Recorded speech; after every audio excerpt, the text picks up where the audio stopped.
All right, welcome to the deep dive. Today, we're going deep into ancient Egyptian magic. It's a fascinating topic. It is, and I think a lot of our listeners are here because they want to really understand this, like not get bogged down in all the details, but get like the really core pieces of it. Yeah, absolutely. We have some great source material to work with. You do? Specifically, we have excerpts from a Magia Eterna do Due Antigo Egito.txt. That's a mouthful. It is, but it's really rich, and we can pull out some great stuff. So what we want to do today is kind of take you through ancient Egyptian magic, cut through some of those common misconceptions, and really like show how deeply integrated it was into their daily lives and into their spiritual beliefs as well. Yeah, it really is fundamental to their whole worldview. Yeah. And I think we might even run across some surprising perspectives, some things that maybe you haven't thought about before. So let's dive in. When the ancient Egyptians talked about magic, what did they actually mean? Like, what was the concept that they were getting at? Yeah, that's the first thing, right? We have to kind of shift our perspective a little bit. Yeah. Because, when we hear the word magic today, we might think of stage magic, or we might think of, something a little darker like witchcraft or something. But the ancient Egyptians, the term that they used was haka. And it's thought to mean something more like to govern the powers or to have control over forces. So it was seen as this precise science, this way of understanding and interacting with the world. Science, that's interesting. Yeah. So it wasn't sort of the shadowy mystical practice that was separate from their other knowledge. Not at all. Yeah. Not at all. And I think it's important to remember that for them, religion and magic were really deeply interwoven. Yeah. Think about it this way. Even in major religions today, they might not call it magic. Yeah. But a lot of what religions aim to do is influence beliefs and behaviors. Sure. And that in itself could be seen as having a magical effect on the human soul, with the power of suggestion and ritual and belief. So for the ancient Egyptians, that connection was really explicit. So it's like applied religious understanding in a way? Yeah, exactly. So it wasn't just this sort of, chanting some words and hoping for the best. No. There's actually the source material kind of draws a distinction between a couple of different levels of magic. Okay. They talk about kind of the village sorcerers who practiced a more basic kind of magic. But then they talk about an elite class of scribes who engaged in what they call the high magic of the state. Okay. And these scribes, they were really like the scientists of their day. The text actually compares them to modern day atomic physicists. Wow. So this high magic wasn't focused on personal gain or anything like that. It was really about maintaining order and balance. So what kinds of threats did this high magic aim to address? Like what were they working against? Well, the ancient Egyptians, they saw human existence as inherently precarious. Right. They were constantly vulnerable to negative forces. Okay. Things like evil spirits, Yeah. harmful energies, the souls of the dead that hadn't found peace, the evil eye, which they took very seriously as a force that could actually cause harm. Wow. And so magic, a central function of magic, was to counteract these negative forces, to protect people. Okay, so it was really like a system of protection then. Yeah. And not just protection in a negative sense, but also it was important in ensuring the success of transitions. Okay. Like life transitions. Mm-hmm. Things like birth, marriage, death, the new year. These were all seen as kind of crucial moments where you needed magical assistance. Right. Times of change, times of vulnerability. Yeah, exactly. Yeah. Now, in the outline, there's something mentioned about a primordial magic time. Like, what does that mean? What is that all about? Yeah, that's interesting. So they believed that there was this kind of primordial era, a magic time, as they called it, from which all of creation emerged. Okay. And so by understanding and practicing magic, you were, in a way, tapping into that original creative energy. There was this powerful connection to the very source of existence. Right. So how does the god of magic, Heka, like how does he fit into all of this?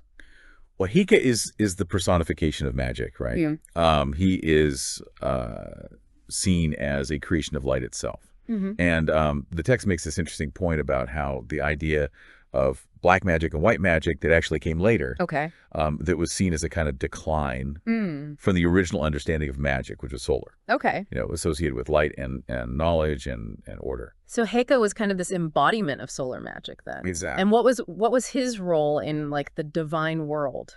Well, his main function was to ward off disharmony, to prevent evil from upsetting the balance of the cosmos. And the magician on Earth, the truly empowered magician, was seen as fulfilling a similar role in the human world.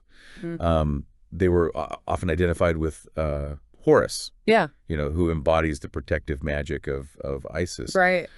Sometimes the magician could even be seen as an earthly manifestation of Ra himself. So the magician wasn't just a spellcaster or something. Like they had this really important role in maintaining balance. Oh, absolutely. Yeah. And with that role came a lot of moral weight. Okay. The effectiveness of their magic was believed to be directly linked to their personal integrity, the quality of their heart. They had to have access to what's called the coffer of knowledge, Right. which is kind of this repository of true wisdom. So it wasn't just about having the technical skills, but also about having this kind of ethical foundation. Yeah, exactly. Yeah. That's really interesting. And that even extends to the afterlife, right? With the heart scarab and everything. Oh, absolutely. The heart scarab, that was essential for navigating the afterlife. Right. It was believed to testify on behalf of the deceased during the judgment. Okay. So I guess moving on then to the people who actually practiced magic. The outline kind of refers to them as a person of knowledge and status. So it sounds like they weren't just your average, everyday person dabbling in the occult. No, not at all. They were really well-respected members of society. The text actually says that even the father of an Egyptian family would act as a kind of magician, during special occasions. Okay. When the family would come together. So there was this domestic level of magic. But then you had the village magicians, right? These were often landowners. Okay. People who were consulted by others. Because they had this special knowledge that was really important for everyone's well-being. So they were like the go-to people for advice, basically. Yeah. For navigating, the unseen forces that affected daily life. So for those who practice this, like high magic, was there any special training or anything they had to go through? Oh, yeah, absolutely. Okay. They had to undergo priestly initiation. Okay. And the standards were incredibly demanding. The text talks about how their lives were dedicated to contemplation, Wow. to reflection, leading to very, very sophisticated practices. And at the very top of this hierarchy was, of course, the pharaoh himself. The pharaoh. Yeah. Was he a magician too? He was considered the chief magician. Oh, wow. He embodied the most potent magical power. Mm-hmm. And that power was believed to be concentrated in his crowns. Mm. Those weren't just symbols of royalty. They were seen as objects that were actually charged with magical energy. Right. So these weren't just, fancy hats. These were real sources of power. Exactly. Yeah. Yeah. So would a magician, when they had reached a certain level of understanding, would they kind of announce that or? Yes. They would declare, I am the master of life, which renews itself eternally, and my name is he who lives of the rights. So they were claiming this kind of mastery over the life force then. Yes, exactly. Yeah. And they held the title of Keriheb, which means one in charge of the ritual book. Mm. And their job wasn't just to recite the words, in the book. It was to actually animate them, to bring them to life. Okay, so the words themselves had power. The words had power. And the magician could kind of harness that. Through ritual. Yeah, okay. Through ritual. And all of this learning, this training took place in these special institutions called the House of Life. Okay. Which were often located near temples. But they weren't just schools.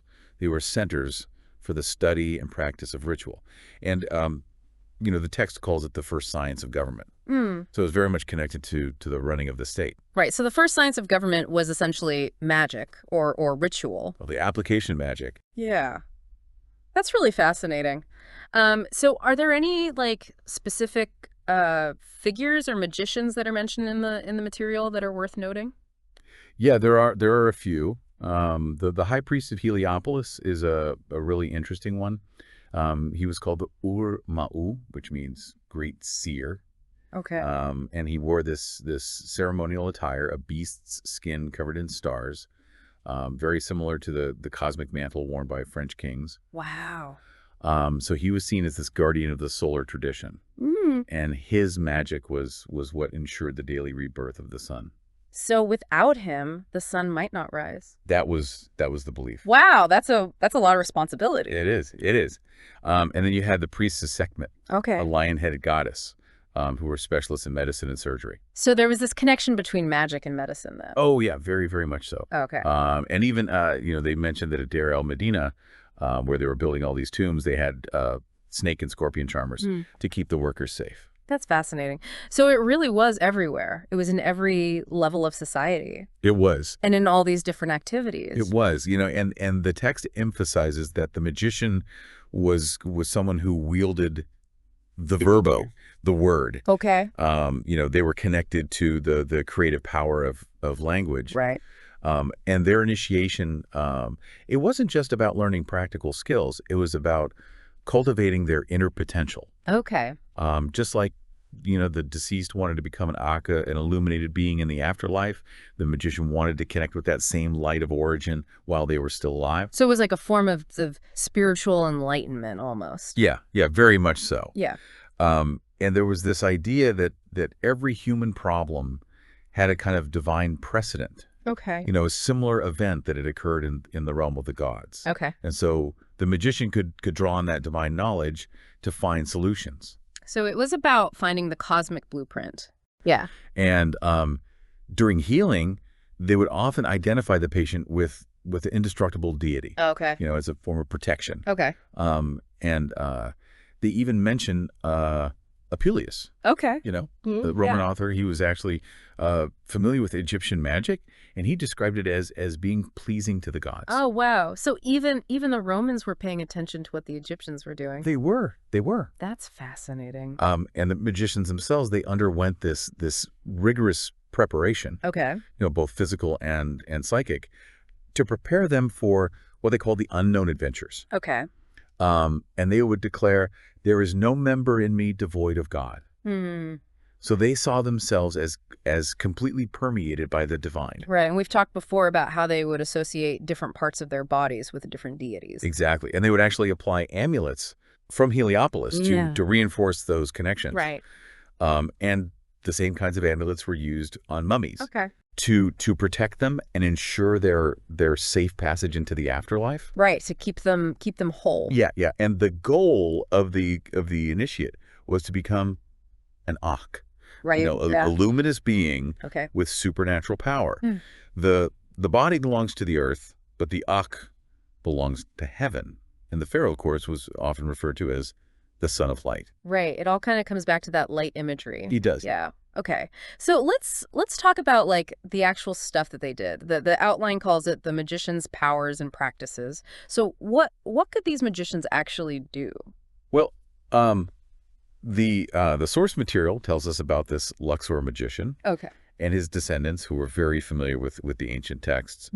And for them, one of the big fears was losing their magical abilities. Okay. There was a formula to ward off that danger, but it shows you how precious this power was. So it was something they had to kind of maintain. They couldn't just assume that they'd always have it. Exactly.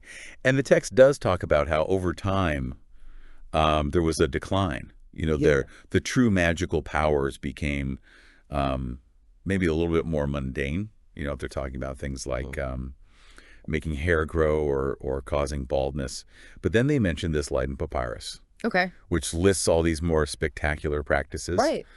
Things like divination, warding off evil spirits, making ointments, influencing dreams, love spells, killing enemies, repelling fear. So a real range then from kind of everyday stuff to some pretty serious stuff. Yeah. But it's important to remember that this power, it wasn't just about, personal gain. Okay. The magician would identify with the forces that create the world. Right. So they would embody abundance, for example, not for themselves, but for, a patient or for the community. So this idea of identification that we talked about before. Is really important. That's really key to understanding this. It's central. Yeah. Okay. So tell me about the temples. Like, Were the temples themselves considered magical in some way? Oh, yeah, absolutely. Okay. They were magically protected, with amulets and formulas, Okay. and they were seen as living beings in their own right. Hmm. Everything inside the temple, from the statues to the decrees, it was all magically preserved. Okay. And cities, too, had their own magical defenses. Okay. They mentioned Thebes, for example, Okay. which had 4 sanctuaries dedicated to Montu. And it was seen as this kind of magical stronghold. Yeah. The city was even viewed as the complete eye, the Ujat, Right. protected from all kinds of threats, both seen and unseen. So it was like this network of magical safeguards from the individual objects all the way up to the city itself. Yeah, yeah. And death, of course, that was a very dangerous transition. Right. A time when the elements of a person could fall apart, and this could lead to what they called the second death. Total annihilation. So magic was really important in maintaining coherence, Oh, okay. ensuring that the person could be resurrected. Right. Even mummification itself was a magical act. Okay. The organs were preserved in canopic jars, Right. under the protection of Horus's 4 sons. Yeah. So it wasn't just about preserving the physical body. It was about preserving the subtle aspects as well. Right. So it was really like this magical safeguard for the afterlife. Yeah, exactly. Okay. So what about those who weren't properly buried, or if a tomb was damaged? What happened to those souls? Well, they were considered to be dangerous. Okay.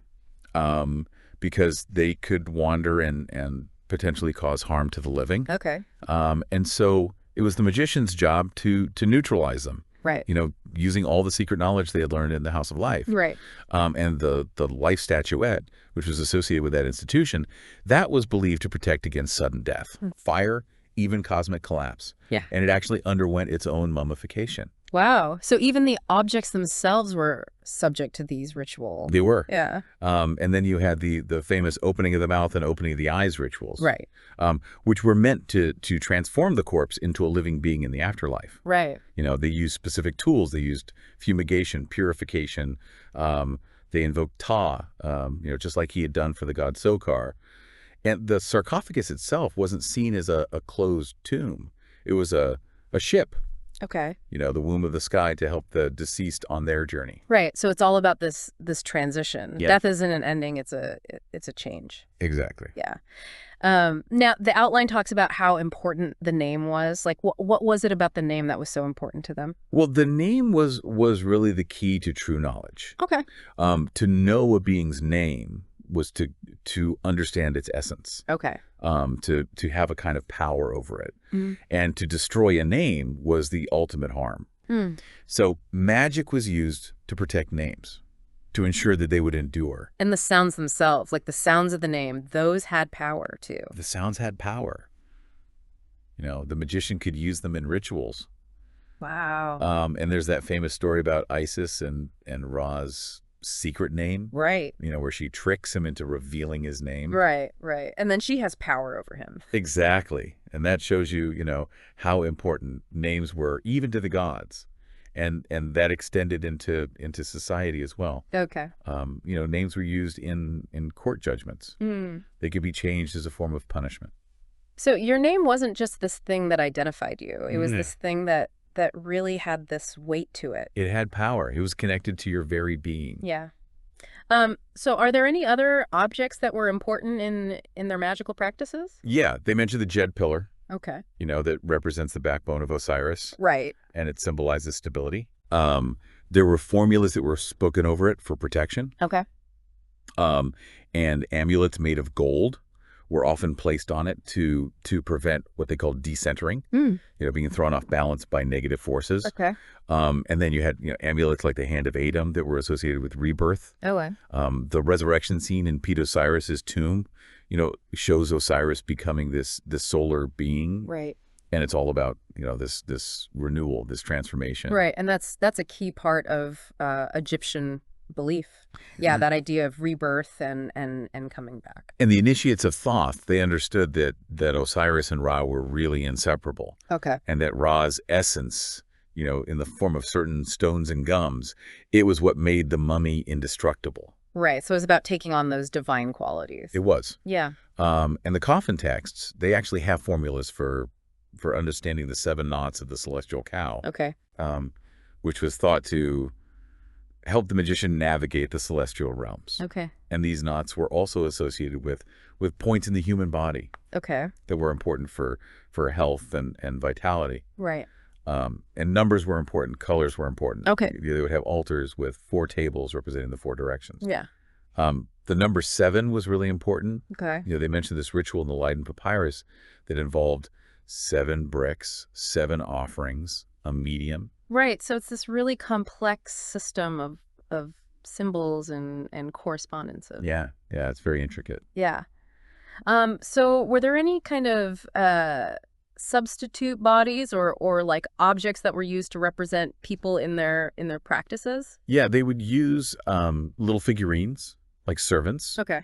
They would put those in tombs. Okay. And they would also use wax effigies Okay.